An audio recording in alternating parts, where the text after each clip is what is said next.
ನಮಸ್ಕಾರ ಸ್ನೇಹಿತರೆ.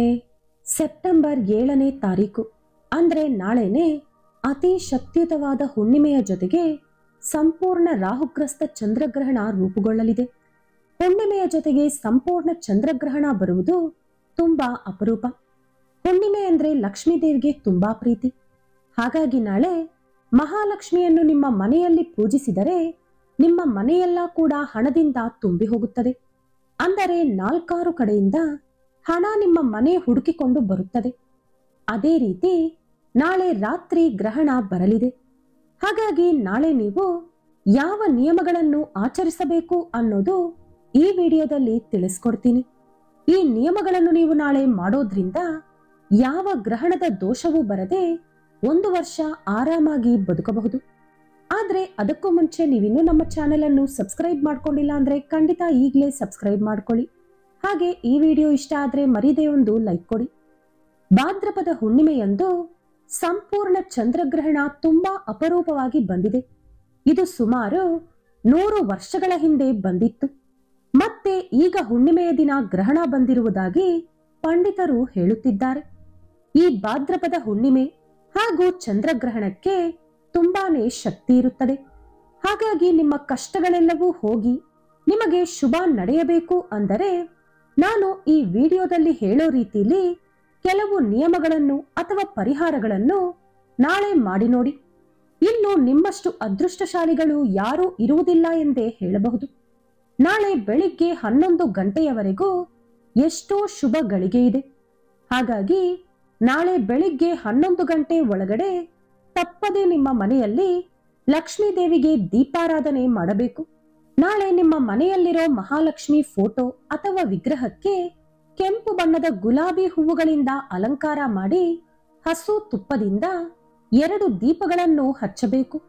ಲಕ್ಷ್ಮೀ ದೇವಿಗೆ ನೈವೇದ್ಯವಾಗಿ ದಾಳಿಂಬೆ ಹಣ್ಣು ಅಥವಾ ಬೆಲ್ಲದ ಪೊಂಗಲ್ ಅಥವಾ ಹಾಲು ಅನ್ನದಲ್ಲಿ ಸ್ವಲ್ಪ ಬೆಲ್ಲ ಬೆರೆಸಿ ಸಮರ್ಪಿಸಬೇಕು. ಬಳಿಕ ಓಂ ಮಹಾಲಕ್ಷ್ಮೀ ದೇವಿಯೇ ನಮಃ ಎಂದು ಜಪ ಮಾಡುತ್ತಾ ದೇವಿಯ ಪೂಜೆ ಮಾಡಬೇಕು. ಪೂಜೆ ಮುಗಿದ ಮೇಲೆ ಕರ್ಪೂರದಿಂದ ಮಂಗಳಹಾರತಿ ಕೊಟ್ಟು 1 ತೆಂಗಿನಕಾಯಿಯನ್ನು ಹೊಡೆಯಬೇಕು. ಈ ರೀತಿ ನಾಳೆ ನೀವು ಬೆಳಿಗ್ಗೆ 11 ಗಂಟೆ ಒಳಗಡೆ ಸಿಂಪಲ್ ಆಗಿ ಲಕ್ಷ್ಮೀ ದೇವಿ ಪೂಜೆ ಮಾಡುವುದರಿಂದ ನಿಮಗಿರುವಂತ ಹಣದ ಸಮಸ್ಯೆಗಳೆಲ್ಲವೂ ನಿವಾರಣೆಯಾಗುತ್ತದೆ. ನೀವು ಬೇಡಿದ ಎಲ್ಲಾ ಕೋರಿಕೆಗಳು ಖಂಡಿತ ಈಡೇರುತ್ತದೆ. ಅದೇ ರೀತಿ ನಾಳೆ ಬೆಳಿಗ್ಗೆ ತುಳಸಿ ಗಿಡವನ್ನು ಪೂಜೆ ಮಾಡಬೇಕು. ನಿಮ್ಮ ಮನೆಯಲ್ಲಿ ತುಳಸಿ ಗಿಡ ಇಲ್ಲದಿದ್ದರೆ ನಾಳೆ ತುಳಸಿ ಗಿಡವನ್ನು ಮನೆಗೆ ತರುವುದು ತುಂಬಾ ಶುಭ. ನೀವು ಸಾಕ್ಷಾತ್ ಲಕ್ಷ್ಮೀ ದೇವಿಯನ್ನೇ ಮನೆಗೆ ಕರೆತಂದಂತಾಗುತ್ತದೆ. ನಾಳೆ ತುಳಸಿ ಗಿಡವನ್ನು ಪೂಜಿಸಿದರೆ ವಿಪರೀತವಾದ ಅದೃಷ್ಟ ಬರುತ್ತದೆ. ನೀವು ಜೀವನದಲ್ಲಿ ಕೋಟ್ಯಾಧಿಪತಿ ಆಗುವ ಅವಕಾಶ ಹೆಚ್ಚಾಗುತ್ತದೆ. ನಾಳೆ ತುಳಸಿ ಗಿಡದ ಮುಂದೆ 1 ತುಪ್ಪದ ದೀಪ ಹಚ್ಚಿ ಗಿಡದ ಸುತ್ತಲೂ 5 ಸಲ ಪ್ರದಕ್ಷಿಣೆ ಮಾಡಿದರೆ ಲಕ್ಷ್ಮೀ ದೇವಿ ಅನುಗ್ರಹ ಶಾಶ್ವತವಾಗಿ ನಿಮ್ಮ ಮನೆಯ ಮೇಲೆ ಇರುತ್ತದೆ. ನಾಳೆ ನೀವು ಸ್ನಾನ ಮಾಡೋ ನೀರಿನಲ್ಲಿ ಚಿಟಿಕೆ ಅರಿಶಿನ ಬೆರೆಸಿಕೊಂಡು ಸ್ನಾನ ಮಾಡಿ. ಇದರಿಂದ ನಿಮ್ಮ ಜಾತಕದಲ್ಲಿ ಯಾವುದಾದರೂ ದೋಷಗಳಿದ್ದರೆ ಅದು ನಿವಾರಣೆಯಾಗಿ ಆಯಸ್ಸು, ಆರೋಗ್ಯ, ಸುಖ, ಸಂತೋಷದಿಂದ ಬದುಕುತ್ತೀರಿ. ನಾಳೆ ನೀವು ಉಟ್ಟುಕೊಳ್ಳುವ ಬಟ್ಟೆ ಅರಿಶಿನ ಬಣ್ಣದಲ್ಲಿದ್ದರೆ ತುಂಬಾ ಒಳ್ಳೆಯದು. ಇಲ್ಲದಿದ್ದರೆ ಅರಿಶಿನ ಬಣ್ಣ ಬೆರೆತಿರುವಂತ ಬಟ್ಟೆ ಕೂಡ ಹಾಕಿಕೊಳ್ಳಬಹುದು. ಒಂದು ವೇಳೆ ನಿಮ್ಮ ಹತ್ತಿರ ಯಾವುದೇ ಅರಿಶಿನ ಬಣ್ಣದ ಬಟ್ಟೆ ಇಲ್ಲ ಅಂದ್ರೆ ನೀವು ಉಟ್ಟುಕೊಳ್ಳುವ ಬಟ್ಟೆಗೆ ಯಾವುದಾದ್ರೂ ಒಂದು ಮೂಲೆಯಲ್ಲಿ ಸ್ವಲ್ಪ ಅರಿಶಿನ ಹಚ್ಚಿಕೊಳ್ಳಿ. ನಾಳೆ ಅಪ್ಪಿತಪ್ಪಿ ಕೂಡ ಕಪ್ಪು ಬಣ್ಣದ ಬಟ್ಟೆಯನ್ನು ಉಟ್ಟುಕೊಳ್ಳಬೇಡಿ. ನಾಳೆ ಮನೆಯಲ್ಲಿ ಪೂಜೆ ಮುಗಿದ ಮೇಲೆ ವಿಷ್ಣು ಸಹಸ್ರನಾಮ ಓದಿದರೆ ನಿಮಗೆ ಎಷ್ಟು ಕಷ್ಟಗಳಿದ್ದರೂ ಅದೆಲ್ಲವೂ ಬಗೆಹರಿಯಲು ಸಾಕ್ಷಾತ್ ಮಹಾಲಕ್ಷ್ಮಿ ಸಹಾಯ ಮಾಡುತ್ತಾರೆ. ಇನ್ನು ನಾಳೆ ರಾತ್ರಿ 9 ಗಂಟೆ 55 ನಿಮಿಷಗಳಿಗೆ ಗ್ರಹಣ ಶುರುವಾಗಿ ಮಧ್ಯರಾತ್ರಿ 1 ಗಂಟೆ 26 ನಿಮಿಷಗಳವರೆಗೂ ಗ್ರಹಣ ಇರುತ್ತದೆ. ಆದರೆ ನಾಳೆ ಮಧ್ಯಾಹ್ನ 2 ಗಂಟೆಯಿಂದಲೇ ಸೂತಕ ಕಾಲ ಪ್ರಾರಂಭವಾಗುತ್ತದೆ.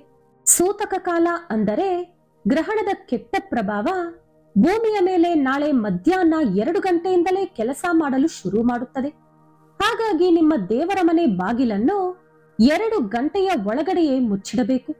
ಒಂದು ವೇಳೆ ನಿಮ್ಮ ಮನೆಯಲ್ಲಿ ದೇವರ ಮನೆ ಇಲ್ಲ ಅಥವಾ ಬಾಗಿಲು ಹಾಕೋ ಅವಕಾಶ ಇಲ್ಲ ಅಂದ್ರೆ ಯಾವುದಾದರೂ ಶುಭ್ರವಾಗಿರುವಂತ ಬಟ್ಟೆಯನ್ನು ತೆಗೆದುಕೊಂಡು ನಿಮ್ಮ ಮನೆಯಲ್ಲಿರುವ ದೇವರ ಫೋಟೋಗಳ ಮೇಲೆ ಹಾಕಿ ಮುಚ್ಚಿಡಬೇಕು.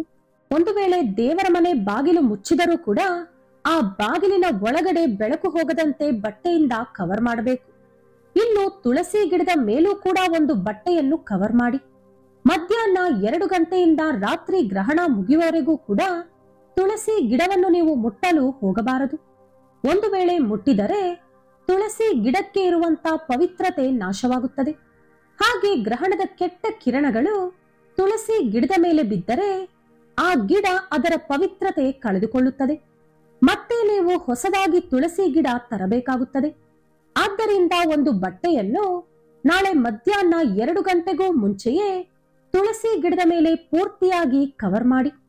ಹಾಗೆ ನಿಮ್ಮ ದೇವರ ಮನೆ ಕೂಡ ಆದಷ್ಟು ಕವರ್ ಮಾಡಿ ಇಡಬೇಕು. ಇಲ್ಲದಿದ್ದರೆ ಗ್ರಹಣದ ದೋಷಗಳು ತುಂಬಾನೇ ದುಷ್ಪ್ರಭಾವ ನಿಮ್ಮ ಮೇಲೆ ತೋರಿಸುತ್ತದೆ. ನಾಳೆ ಅಪ್ಪಿತಪ್ಪಿಯೂ ಕೆಲವು ವಸ್ತುಗಳನ್ನು ಕೊಂಡುಕೊಳ್ಳಬೇಡಿ. ಆ ವಸ್ತುಗಳು ಯಾವುದಂದ್ರೆ ಕತ್ತಿ, ಕತ್ತರಿ, ಸೂಜಿ ಮುಂತಾದ ಚೂಪಾದ ವಸ್ತುಗಳು ಕೊಂಡುಕೊಂಡರೆ ಗಂಡ ಹೆಂಡತಿ ಮಧ್ಯೆ ಸಿಕ್ಕಾಪಟ್ಟೆ ಗಲಾಟೆಗಳು ಶುರುವಾಗುತ್ತದೆ. ಹಾಗೆ ನಾಳೆ ಸಿಂಧೂರ, ಸ್ಟಿಕ್ಕರ್ಗಳು, ಪರ್ಸು, ಬೆಲ್ಟು ಈ ರೀತಿ ಚರ್ಮದಿಂದ ತಯಾರಿಸಿದ ವಸ್ತುಗಳಾಗಲಿ ಮೇಕಪ್ ಐಟಮ್ಸ್ಗಳಾಗಲಿ ಕೊಂಡುಕೊಳ್ಳಬಾರದು. ನಾಳೆ ಎಣ್ಣೆ ಕೂಡ ಕೊಂಡುಕೊಳ್ಳಬಾರದು. ಕೊಂಡುಕೊಂಡರೆ ಅನಾರೋಗ್ಯ ಸಮಸ್ಯೆಗಳು ಶುರುವಾಗುತ್ತದೆ. ನಾಳೆ ಚಿನ್ನ ಅಥವಾ ಬೆಳ್ಳಿ ಕೂಡ ಕೊಂಡುಕೊಳ್ಳಬಾರದು. ಕೊಂಡುಕೊಂಡರೆ ಭಾರೀ ಧನನಷ್ಟ ಅನುಭವಿಸುತ್ತೀರಿ. ನಾಳೆ ಮಧ್ಯಾಹ್ನ 2 ಗಂಟೆಯ ನಂತರದಿಂದ ರಾತ್ರಿ ಗ್ರಹಣ ಮುಗಿಯುವವರೆಗೂ ಮನೆಯಲ್ಲಿ ಪೂಜೆ ಮಾಡುವಂತಿಲ್ಲ. ಬೇಕಿದ್ದರೆ ನೀವು ಎಲ್ಲಾದರೂ ಕುಳಿತುಕೊಂಡು ಮನಸ್ಸಿನಲ್ಲಿ ದೇವರ ಜಪ ಮಾಡಿಕೊಳ್ಳಬಹುದು. ನಾಳೆ ಭಾನುವಾರ ಇರೋದ್ರಿಂದ ಮಾಂಸಾಹಾರ ತಿನ್ನಲು ಹೋಗಬೇಡಿ. ಹುಣ್ಣಿಮೆ ದಿನ ಮಾಂಸಾಹಾರ ತಿನ್ನುವುದು ಶಾಸ್ತ್ರಗಳ ಪ್ರಕಾರ ನಿಷೇಧ. ಇನ್ನು ಗ್ರಹಣದ ದಿನದಲ್ಲಿ ಮಾಂಸಾಹಾರ ತಿಂದರೆ ದುಷ್ಟ ಶಕ್ತಿಗಳು ನಿಮ್ಮ ಮನೆಯಲ್ಲಿ ಪರ್ಮನೆಂಟ್ ಆಗಿ ಇದ್ದು ಬಿಡುತ್ತವೆ. ಇದರಿಂದ ನಿಮ್ಮ ಮನೆಯ ಸುಖ, ಸಂತೋಷ, ಆರೋಗ್ಯ, ಹಣ, ಸಂಪತ್ತು ಎಲ್ಲ ಕೂಡ ಒಂದೊಂದಾಗಿ ಕರಗಿ ಹೋಗುತ್ತದೆ. ನಾಳೆ ನೀವು ಮಾಡುವ ಅಡುಗೆಯಲ್ಲಿ ಈರುಳ್ಳಿ, ಬೆಳ್ಳುಳ್ಳಿ ಬಳಸದೇ ಇದ್ದರೆ ಒಳ್ಳೆಯದು. ಗ್ರಹಣದ ಸಮಯದಲ್ಲಿ ಊಟ ತಿನ್ನಬಾರದು. ಜೊತೆಗೆ ಮನೆಯಲ್ಲೂ ಕೂಡ ಊಟ ಸ್ಟಾಕ್ ಇಡಬಾರದು. ಒಂದು ವೇಳೆ ಊಟ ಸ್ಟಾಕ್ ಇದ್ರೆ ಗ್ರಹಣದ ನಂತರ ಅದನ್ನು ಯಾವುದಾದರೂ ಪ್ರಾಣಿಗೆ ಹಾಕಿಬಿಡಿ. ನೀವು ಮಾತ್ರ ತಿನ್ನಲು ಹೋಗಬೇಡಿ. ಗ್ರಹಣದ 2 ಗಂಟೆಗಳ ಮುಂಚೆಯೇ ಊಟ ತಿಂದು ಮುಗಿಸಬೇಕು. ಅಂದರೆ ನಾಳೆ ರಾತ್ರಿ 7:55 ಒಳಗಡೆ ನಿಮ್ಮ ರಾತ್ರಿಯ ಊಟ ಮುಗಿದು ಹೋಗಬೇಕು. ಇನ್ನು ಆ ಸಮಯದ ನಂತರ ಮಧ್ಯರಾತ್ರಿ 1:26 ಸಾಧ್ಯವಾದರೆ ನೀರು ಕೂಡ ಕುಡಿಯದೇ ಇದ್ದರೆ ತುಂಬಾ ಉತ್ತಮ. ಒಂದು ವೇಳೆ ನೀರು ಬೇಕೇ ಬೇಕು ಅಂದುಕೊಂಡರೆ ನೀವು ಕುಡಿಯುವ ನೀರಿನಲ್ಲಿ ಒಂದು ತುಳಸಿ ಎಲೆ ಅಥವಾ ಒಂದು ಚಿಕ್ಕ ತುಂಡು ದರ್ಬೆ ಹಾಕಿಕೊಂಡು ಅದರ ನಂತರ ಮಾತ್ರವೇ ಆ ನೀರನ್ನು ಕುಡಿಯಲು ಬಳಸಬೇಕು. ತುಳಸಿ ಎಲೆಯನ್ನು ನಾಳೆ ಮಧ್ಯಾಹ್ನ 2 ಗಂಟೆಯ ಒಳಗಡೆಯೇ ಕಿತ್ತು ಇಟ್ಟುಕೊಳ್ಳಿ. ಇನ್ನು ಗ್ರಹಣದ ಸಮಯದಲ್ಲಿ ಅಪ್ಪಿತಪ್ಪಿಯೂ ಕಬ್ಬಿಣದ ವಸ್ತುಗಳನ್ನು ಮುಟ್ಟಬಾರದು. ಹಾಗೆ ಕಬ್ಬಿಣದ ಮಂಚದ ಮೇಲೂ ಕೂಡ ಮಲಗಬಾರದು. ಚೂಪಾದ ವಸ್ತುಗಳನ್ನು ಮುಟ್ಟಬಾರದು. ಹಾಗಾಗಿ ರಾತ್ರಿ ಗ್ರಹಣ ಶುರುವಾಗುವುದಕ್ಕೂ ಮುಂಚೆಯೇ ಎಲ್ಲಾ ಕೆಲಸ ಮುಗಿಸಿಕೊಂಡರೆ ಒಳ್ಳೆಯದು. ಇನ್ನು ಮುಖ್ಯವಾಗಿ ನಿಮ್ಮ ಮನೆಯಲ್ಲಿ ಸ್ಟಾಕ್ ಇಡುವಂತಹ ಪದಾರ್ಥಗಳು ಅಂದ್ರೆ ನೀರು, ಹಾಲು, ಉಪ್ಪಿನಕಾಯಿ ಮುಂತಾದ ಆಹಾರ ಪದಾರ್ಥಗಳ ಮೇಲೆ ಗ್ರಹಣದ ಸಮಯ ಶುರುವಾಗುವುದಕ್ಕೂ ಮುಂಚೆ ಒಂದು ತುಳಸಿ ಎಲೆನೋ ಅಥವಾ ಚಿಕ್ಕ ದರ್ಬೆ ತುಂಡನ್ನೋ ಹಾಕಿಡಿ. ಇಲ್ಲದಿದ್ದರೆ ಆ ಎಲ್ಲಾ ಪದಾರ್ಥಗಳು ಕೂಡ ವಿಷವಾಗುತ್ತದೆ. ನೀವು ತುಳಸಿ ಅಥವಾ ದರ್ಬೆ ಹಾಕದೇ ಇದ್ದ ಪದಾರ್ಥಗಳು ಗ್ರಹಣ ಮುಗಿದ ಮೇಲೆ ತಿಪ್ಪೆಗೆ ಹಾಕಬೇಕು. ಹಾಗಾಗಿ ಗ್ರಹಣಕ್ಕೂ ಮುಂಚೆಯೇ ಮರೆಯದೆ ತುಳಸಿ ಅಥವಾ ದರ್ಬೆಯನ್ನು ಆಹಾರ ಪದಾರ್ಥಗಳ ಒಳಗಡೆ ಹಾಕಿಡಿ. ನಾಳೆ ಎಲ್ಲರೂ ಕೂಡ ತಪ್ಪದೆ ಬೆಳಿಗ್ಗೆ ಸ್ನಾನ ಮಾಡಿ 11 ಗಂಟೆ ಒಳಗಡೆ ಲಕ್ಷ್ಮೀದೇವಿ ಪೂಜೆ ಮಾಡಿಕೊಂಡು ಸಂಜೆ ಗ್ರಹಣ ಶುರುವಾಗುವುದಕ್ಕೂ ಮುಂಚೆ ಉಟ್ಟ ಬಟ್ಟೆಯಲ್ಲೇ ಸ್ನಾನ ಮಾಡಬೇಕು. ಅಂದ್ರೆ ನೀವು ಸ್ನಾನ ಮಾಡುವಾಗ ಮೈ ಮೇಲೆ ಬಟ್ಟೆ ಇರಬೇಕು. ಬೆಳಿಗ್ಗೆ ಸ್ನಾನ ಮಾಡಿರೋದ್ರಿಂದ ರಾತ್ರಿ ಮತ್ತೆ ಸೋಪ್ ಬಳಸೋ ಅಗತ್ಯ ಇಲ್ಲ. ಹಾಗಾಗಿ ತಲೆ ಮೇಲೆ 1-2 ಚೊಂಬು ನೀರನ್ನು ಹಾಕಿಕೊಂಡರೆ ಸರಿ ಹೋಗುತ್ತದೆ. ಪುಟ್ಟ ಮಕ್ಕಳು, ಅನಾರೋಗ್ಯ ಪೀಡಿತರು, ಬಾಣಂತಿಯರಿಗೆ ಈ ನಿಯಮ ಅನ್ವಯಿಸುವುದಿಲ್ಲ. ಇನ್ನು ಗ್ರಹಣ ಮುಗಿದ ಮೇಲೆ ಎಲ್ಲರೂ ಕೂಡ ಮತ್ತೆ ತಲೆ ಸ್ನಾನ ಮಾಡಿಕೊಳ್ಳಬೇಕು. ಗ್ರಹಣ ಮಧ್ಯರಾತ್ರಿ 1 ಗಂಟೆ 26 ನಿಮಿಷಗಳಿಗೆ ಮುಗಿಯೋದ್ರಿಂದ ನೀವು ಬೆಳಿಗ್ಗೆ ಎದ್ದ ಮೇಲೆ ಸ್ನಾನ ಮಾಡಿಕೊಂಡ್ರೆ ಸರಿ ಹೋಗುತ್ತೆ. ತಲೆ ಸ್ನಾನ ಮಾಡಿಕೊಂಡ ಮೇಲೆ ಮನೆಯೆಲ್ಲ ಕ್ಲೀನ್ ಮಾಡಿಕೊಂಡು ಅರಿಶಿನ ನೀರನ್ನು ಮನೆಯಲ್ಲೆಲ್ಲ ಚಿಮುಕಿಸಿ ನಿಮ್ಮ ದೇವರ ಮನೆಯ ವಿಗ್ರಹಗಳು ಹಾಗೂ ಫೋಟೋಗಳನ್ನು ಕೂಡ ತೊಳೆದು ಇಟ್ಟುಕೊಳ್ಳಬೇಕು. ಅಥವಾ ದೇವರ ಮನೆಯಲ್ಲಿರುವ ಎಲ್ಲಾ ವಸ್ತುಗಳು ಫೋಟೋಗಳ ಮೇಲೆ ಸ್ವಲ್ಪ ಗಂಗಾಜಲವನ್ನು ಚಿಮುಕಿಸಿದರೂ ಕೂಡ ಸರಿ ಹೋಗುತ್ತದೆ.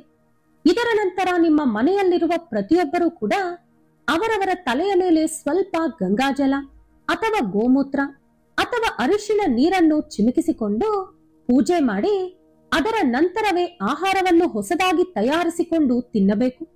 ನಾಳಿದ್ದು ಎಲ್ಲರೂ ಕೂಡ ಶಿವನ ದೇವಾಲಯಕ್ಕೆ ಹೋಗಿ ಶಿವನಿಗೆ ನೀರಿನಿಂದ ಅಭಿಷೇಕ ಮಾಡಿಸಿದರೆ ಯಾವ ದೋಷಗಳೂ ಬರದೆ ವರ್ಷವಿಡೀ ನಿಮ್ಮ ಕುಟುಂಬಕ್ಕೆ ಎಲ್ಲಾ ರೀತಿಯಲ್ಲಿ ಆದಾಯ ಬರುತ್ತದೆ. ಇನ್ನು ನಾಳೆ ರಾತ್ರಿ ಗ್ರಹಣದ ಸಮಯದಲ್ಲಿ ಕೆಲವು ಶಕ್ತಿಯುತವಾದ ದೇವರ ಮಂತ್ರಗಳನ್ನು ಜಪ ಮಾಡಿದರೆ ತುಂಬಾ ಶುಭ ಉಂಟಾಗುತ್ತದೆ. ಲಕ್ಷ್ಮಿ ಅನುಗ್ರಹ ಬೇಕಾದವರು ನಾಳೆ ಗ್ರಹಣದ ಸಮಯದಲ್ಲಿ ಓಂ ಶ್ರೀಂ ಹ್ರೀಂ ಕ್ಲೀಂ ಔಂ ಸ್ವಾಹ ಈ ಮಂತ್ರವನ್ನು 108 ಸಲ ಜಪ ಮಾಡಬೇಕು. ಈ ಮಂತ್ರ ತುಂಬಾನೇ ಶಕ್ತಿಯುತವಾದದ್ದು. ಈ ಮಂತ್ರ ಜಪ ಮಾಡುವುದರಿಂದ ಸಾಲದ ಸಮಸ್ಯೆಗಳು, ಆರ್ಥಿಕ ಸಮಸ್ಯೆಗಳು ಬಗೆಹರಿದು ಧನಲಾಭ ಉಂಟಾಗುತ್ತದೆ. ಅದೇ ರೀತಿ ಗ್ರಹಣದ ಸಮಯದಲ್ಲಿ ಓಂ ನಮೋ ಭಗವತೆ ವಾಸುದೇವಾಯ ಈ ಮಂತ್ರವನ್ನು 108 ಸಲ ಜಪ ಮಾಡೋದ್ರಿಂದ ಯಾವುದೇ ರೀತಿಯಾದ ದೊಡ್ಡ ಕಷ್ಟಗಳು ಇದ್ದರೂ ಕೂಡ ಶೀಘ್ರದಲ್ಲಿ ನಿವಾರಣೆಯಾಗುತ್ತದೆ. ಒಂದು ವೇಳೆ ಅನಾರೋಗ್ಯ ಸಮಸ್ಯೆ ಇದ್ದರೆ ಮಹಾ ಮೃತ್ಯುಂಜಯ ಮಂತ್ರವಾದ ಓಂ ತ್ರಯಂಬಕಂ ಯಜಾಮಹೆ ಸುಗಂಧಿಂ ಪುಷ್ಟಿವರ್ಧನಂ ಊರ್ವಾರುಕಮಿವ ಬಂಧನಂ ಮೃತ್ಯುರ್ಮುಕ್ಷೀಯ ಮಾಮೃತಾತ್ ಈ ಮಂತ್ರವನ್ನು 108 ಸಲ ಜಪ ಮಾಡಬೇಕು. ನೀವು ಈ ಎಲ್ಲಾ ಮಂತ್ರಗಳನ್ನು ಒಂದೊಂದನ್ನು 108 ಸಲ ಜಪ ಮಾಡೋಕೆ ಅರ್ಧ ಗಂಟೆಗಿಂತ ಹೆಚ್ಚಿನ ಸಮಯ ಹಿಡಿಯಲ್ಲ. ಆದ್ರೆ ಲಾಭ ಮಾತ್ರ ವರ್ಷಾನುಗಟ್ಟಲೆ ಇರುತ್ತದೆ. ಹಾಗಾಗಿ ಎಲ್ಲಾ ಮಂತ್ರಗಳನ್ನು ಜಪ ಮಾಡೋಕೆ ಟ್ರೈ ಮಾಡಿ. ಇನ್ನು ನಾಳೆ ಮಧ್ಯಾಹ್ನ 2 ಗಂಟೆ ನಂತರದಿಂದ ಗ್ರಹಣ ಮುಗಿಯುವವರೆಗೂ ಗರ್ಭಿಣಿಯರು ತುಂಬಾನೇ ಕೇರ್ಫುಲ್ ಆಗಿರಬೇಕು. ಮುಖ್ಯವಾಗಿ ಗ್ರಹಣ ಶುರುವಾಗಿ ಮುಗಿಯುವವರೆಗೂ ಎಲ್ಲೂ ಓಡಾಡದೆ ಮಲಗಿದ್ದರೆ ಒಳ್ಳೆಯದು. ಗ್ರಹಣ ಶುರುವಾದ ಮೇಲೆ ಮನೆಯೊಳಗೆ ಹೊರಗಡೆಯ ಬೆಳಕು ಒಂದು ಚೂರು ಕೂಡ ಬರದಿರುವಂತೆ ನೋಡಿಕೊಳ್ಳಿ. ಮುಖ್ಯವಾಗಿ ಗರ್ಭಿಣಿಯರು ಇರುವಂತ ಕೋಣೆ ಪೂರ್ತಿ ಕತ್ತಲಾಗಿ ಇರಬೇಕು. ಇನ್ನು ಯಾರೂ ಕೂಡ ನಾಳೆ ಗ್ರಹಣವನ್ನು ನೋಡೋಕೆ ಟ್ರೈ ಮಾಡಬೇಡಿ. ಇದರಿಂದ ತುಂಬಾನೇ ದೋಷಗಳು ಬರುತ್ತದೆ. ನಾಳೆ ಹಾಗೂ ನಾಳಿದ್ದು 2 ದಿನ ಕೂಡ ದೂರದಾರ ಪ್ರಯಾಣ ಮಾಡಬಾರದು. ಈ ರೀತಿ ಚಿಕ್ಕ ಪರಿಹಾರಗಳು ಮನೆಯಲ್ಲಿ ಮಾಡಿಕೊಂಡ್ರೆ ಯಾವ ದೋಷ ಕೂಡ ಬರಲ್ಲ. ಈ ವಿಡಿಯೋ ಇಷ್ಟ ಆದ್ರೆ ಲೈಕ್ ಮಾಡಿ, ಶೇರ್ ಮಾಡಿ. ಇಂತಹ ಹೆಚ್ಚಿನ ಉತ್ತಮ ಮಾಹಿತಿಗಳಿಗಾಗಿ ತಪ್ಪದೇ ನಮ್ಮ ಚಾನೆಲ್ ಅನ್ನು ಸಬ್ಸ್ಕ್ರೈಬ್ ಮಾಡ್ಕೊಳ್ಳಿ. ನಾಳೆ ಮತ್ತೊಂದು ವಿಡಿಯೋದೊಂದಿಗೆ ಪುನಃ ಭೇಟಿಯಾಗೋಣ. ಧನ್ಯವಾದಗಳು.